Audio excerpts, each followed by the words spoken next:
देते हैं।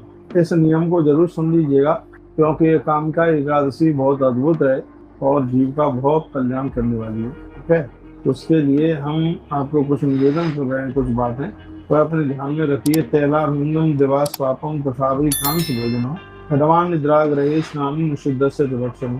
ये वर्णन किया गया है। कहा तेल लगाना, दिन में सोना, कांसे के पात्रों को प्रयोग में लेना, भोजन करना, खाट पर शयन करना, ये निषिद्ध है। जो चीजें खाने के लायक नहीं है वो निषिद्ध है। दिन में 2 बार भोजन करना ये निषिद्ध है, और रात्रि को भोजन करना ये भी निषिद्ध है। इसलिए ग्यारस का जो व्रत करते हैं उनको तो ये सब चीजें छोड़ देनी है, लेकिन जो व्रत नहीं करते हैं उनको भी कहूंगा हम चावल ना खाएं, आप दाल ना खाएं, 2 बार भोजन ना करें। ये व्रत नहीं करते हैं उनके लिए भी हम बोल रहे हैं कि आप 2 बार भोजन न करें और रात्रि के समय में भी भोजन न करें, तो आपको भी ग्यारस करने का कुछ तो फल अवश्य में प्राप्त होगा। क्योंकि एकादशी के व्रत से तो बड़ा कोई व्रत ही नहीं है।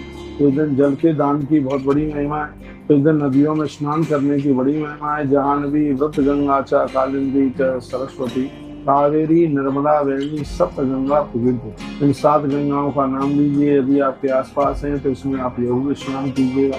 26 एकादशियों की कथा सुनिएगा। जो लोग व्रत नहीं करते हैं तो किताब में 26 एकादशियों की कथा सुन लीजिएगा, पढ़ लीजिएगा, तो इससे आपको भी कुछ एकादशी का पुण्य बिल्कुल प्राप्त होता है। तो ये ग्रंथ में बड़ा वर्णन किया। गंगा सर्व तीर्थे सुष्णा तो निश्चितम। कहते हैं कि गंगा जैसी पवित्र नदियां एकादशी का व्रत करने वाले व्यक्ति को दर्शन देने के लिए आती, भले ही वो किसी भी स्वरूप में चल करके आए, लेकिन उनका आना होता है। तो यह सावन मास की ये 11 पड़ रही है, और अपनी इस एकादशी को धन्य धन्य कीजिएगा। जो जो चीजें छोड़ने के लिए कही गई है उन्हें बिल्कुल त्याजित कर दीजिएगा। देव मंदिर में वंदन करें, प्रणाम करें, और भगवान की कृपा से कल सोमवार भी है। एक ही दिन में 2 व्रत हैं, तो इसका मतलब है कि आपका सोमवार का व्रत भी दिव्य हो गया और 11 का व्रत भी दिव्य हो गया।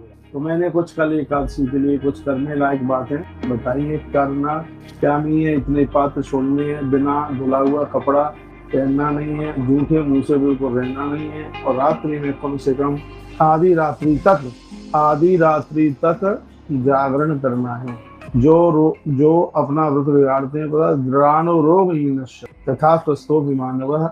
यदि ये व्रत हमें स्वस्थ कर देते हैं, रोगों से मुक्त कर देते हैं, तो अपराध करने पर जीवन में रोग भी चल करके आ जाते हैं। इसलिए मैं आपको कहूँगा कि आप बहुत भली भांति से, बहुत विचार करके और कुशलता पूर्वक आप 11 का व्रत करें। बहुत बहुत धन्यवाद। वीडियो